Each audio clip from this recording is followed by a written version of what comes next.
नमस्कार दोस्तों, सभी को राम राम सा। क्या आप जानते हैं उस चमत्कारी अवतार के बारे में जिन्होंने न केवल अन्याय के खिलाफ बिगुल फूजा फूका, बल्कि आयुर्वेदिक और गौ सेवा के माध्यम से भी समाज को नया जीवन दिया।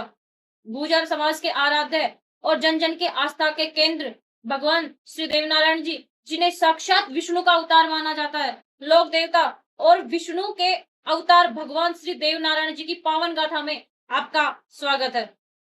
गोरक्षक, अन्याय के विनाशक और आयुर्वेदिक के ज्ञाता प्रभु देवनारायण जी ने समाज को धर्म और एकता का मार्ग दिखाया। आइए चमत्कारों से भरी इस दिव्य जीवन यात्रा का दर्शन करें। जय श्री देवनारायण भगवान। राजस्थान की पावन धरा भीलवाड़ा जिले के आसिंद क्षेत्र, इस क्षेत्र में स्थित मालासेरी डूंगरी विक्रम संवत 968 महाशुक्ल सप्तमी को इसी स्थान पर एक अद्भुत घटना हुई। बगड़ावत कुल के शिरोमणि सवाई भोज और माता साडू खटाणी के आंगन में खुशियों का आगमन होने वाला था। पौराणिक मान्यताओं के अनुसार साडू माता की कठोर तपस्या से प्रसन्न होकर भगवान विष्णु ने स्वयं उनके पुत्र के रूप में अवतार लेने का वचन दिया था।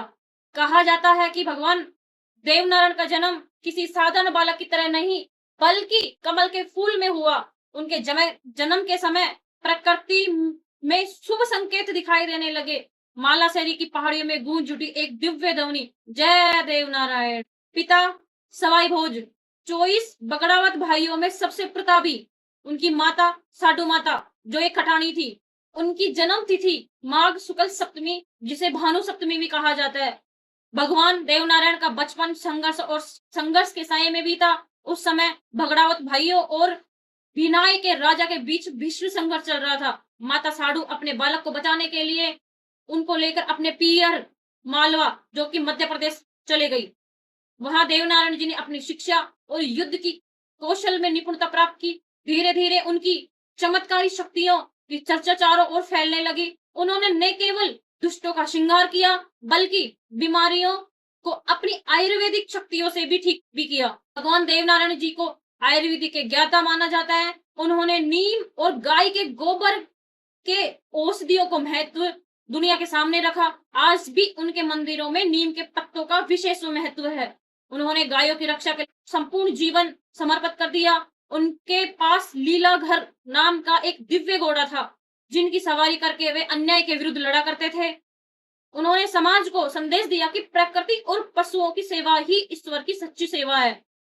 देवनारायण जी के प्रति श्रद्धा इतनी गहरी है कि राजस्थान ही नहीं, मध्य प्रदेश, उत्तर प्रदेश और मध्य प्रदेश और हरियाणा में भी उनके दिव्य मंदिर हैं। तो आइए चलिए चलते हैं, दर्शन कराते हैं उन प्रमुख धामों का। मालासेरी डूंगरी, जो आसिंद भीलवाड़ा में, जहां भगवान श्री देवनारायण जी का जन्म हुआ।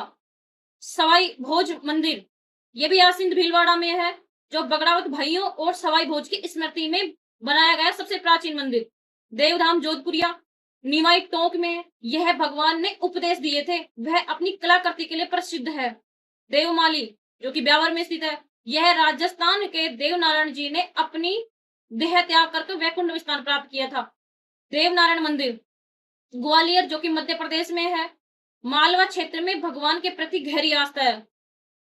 भगवान देवनारायण के मंदिरों में सबसे बड़ी विशेषता यह है कि यहाँ अक्सर किसी मूर्ति की नहीं, ईंटों की पूजा की जाती है। श्रद्धालुओं ईंटों को भगवान का रूप मानकर उन पर नीम की पत्तियां और दूध चढ़ाते हैं। यह सादगी और प्रकृति से जुड़ा हुआ सबसे बड़ा उदाहरण है। भगवान श्री देवनारायण केवल एक लोक देवता नहीं, एक युग पुरुष थे। उन्होंने समाज में समरसता, सेवा, त्याग की भावना भरी। आज भी उनकी फड़, जो कि एक चित्रात्मक कला है, गाकर उनकी वीरता का बखान किया जाता है। आपको अगर देवनारायण भगवान की ये गाथा अच्छी लगी हो, पसंद आई हो, तो लाइक कीजिए, कमेंट कीजिए और शेयर कीजिए। बोले कि जय देव दरबार की, जय हो देवनारायण भगवान की, जय साडू माता की, जय जय श्री राम।